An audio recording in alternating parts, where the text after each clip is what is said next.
गुरु जी क्या बोले, फिर से सुनो। गुरुदेव चिदानंद जी महाराज बोलते हैं, चाह गई चिंता मिटी। क्या बोलते हैं? चाह गई चिंता मिटी, मनवा बेपरवाह, जिसको कछु ना चाहिए वह है साहन साह। जिसको कुछ नहीं चाहिए वो राजाओं का राजा है।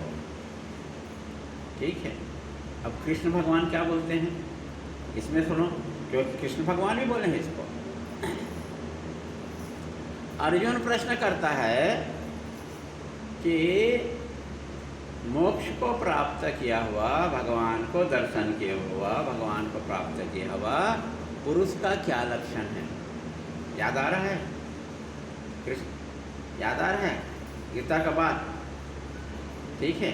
स्थिति प्रज्ञस्य का भाषा समाधिस्तस्य केशव, स्थिति धिम किम प्रभासेत किम आसीत ब्रजेत किम। ठीक है, ये अर्जुन का बात है। ये तो कौन सा श्लोक है?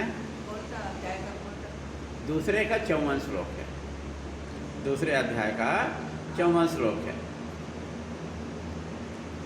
चौथा 54। 50। हाँ,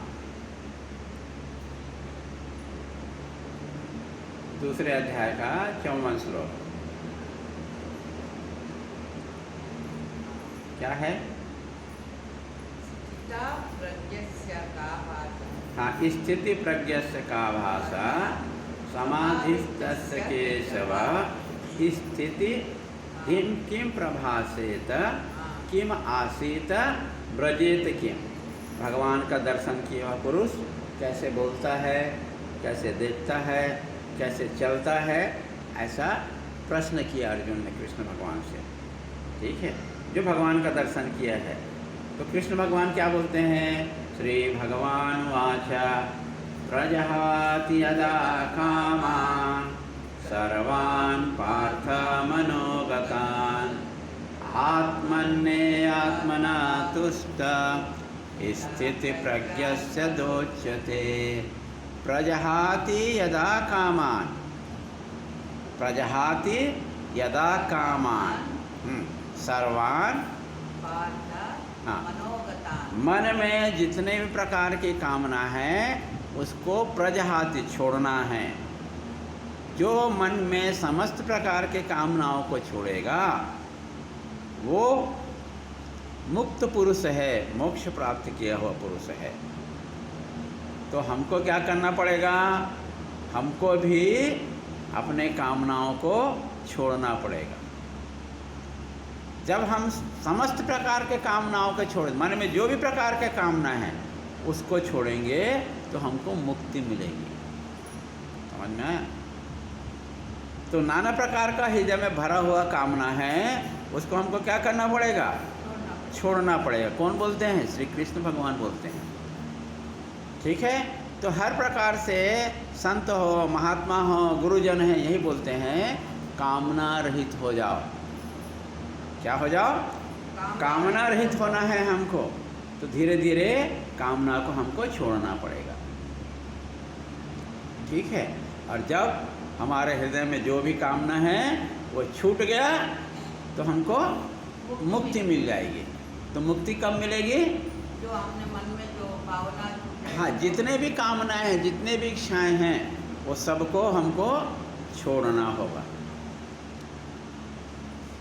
पर एक बात याद रखो, ये कामना और इच्छा तो मरने के बाद तो अपने हाथ छूटेगा, ये उसमें छोड़ने की ज़रूरत नहीं है।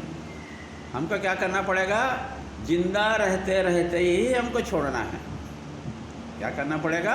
जिंदा रहते रहते छोड़ना। हाँ, मरने के बाद तो सभी स्वर्गवासी बोलते हैं। ठीक है। पर जिंदा रहते रहते ही हमको क्या करना पड़ेगा? इन कामना और वासनाओं को छोड़ना पड़ेगा। तो मुक्ति किसको बोलते हैं? मोक्ष किसको बोलते हैं? तो हमको कोई कामना नहीं होना चाहिए, कोई इच्छा नहीं होनी चाहिए। ठीक है। तो जब आपका कोई इच्छा नहीं होगी, आपका कोई कामना नहीं होगा, तो फिर आप मुक्त हो जाएंगे आप। और जो शास्त्र जो बात बोला है कि परमानंद की प्राप्ति, अभी हम संसार की वस्तु में आनंद को खोजते हैं, आनंद की प्राप्ति होती है संसार की वस्तुओं में, पर जब हम सारी इच्छाओं को छोड़ देंगे तो आनंद का भी आनंद, जिसको परमानंद बोलते हैं, वो परमानंद का हमको प्राप्ति होगी हमको। ठीक है, तो मोक्ष मतलब क्या है?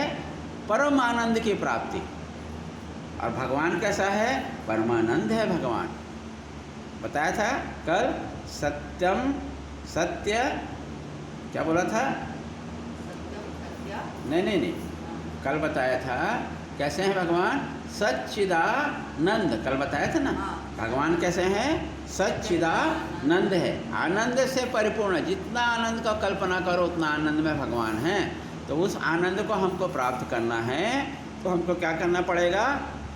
अपनी इच्छाओं को छोड़ना कम पड़ेगा। करते करते उसको छोड़ना पड़ेगा। हरिओम तत्।